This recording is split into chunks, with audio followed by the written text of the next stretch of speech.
TRP তালিকায় ক্রমশই নম্বর বাড়ছে জি বাংলার মেগা ধারাবাহিক চিরদিনই তুমি যে আমার। আর্য আর অপর্ণার প্রেম কাহিনীতে রীতিমতন মুগ্ধ হয়ে পড়েছেন দর্শকেরা।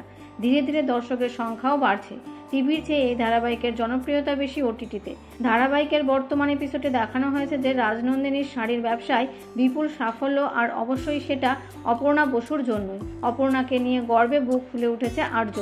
নিজের মায়ের কাছ থেকে রাজনন্দিনীর শাড়ি চেয়ে নেয় অপর্ণাকে উপহার দেওয়ার জন্য। আজকের পর্বে দেখা যাবে যে রাজনন্দিনীর শাড়ির সাফল্যের প্রোগ্রামে মায়ের সাথে অপর্ণার পরিচয় করিয়ে দেবে সে। ধীরে ধীরে আর্য আর অপু কাছাকাছি আসতে শুরু করেছে।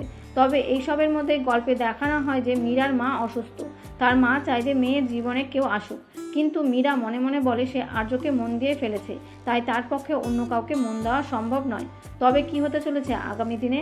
ধারাবাহিকের নতুন ট্র্যাকে কি আসতে চলেছে ত্রিকোণ প্রেমের গল্প? মীরা কি এবার আর্য আর অপর্ণার সম্পর্ক ভাঙতে নিজেকেই তুরুপের তাস বানাবে?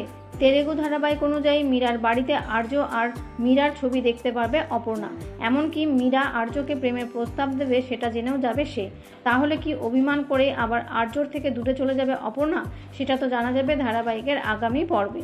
তো বন্ধুরা, এই ধারাবাহিকটি আপনাদের কেমন লাগছে তা কমেন্ট করে জানাতে পারেন। ধন্যবাদ।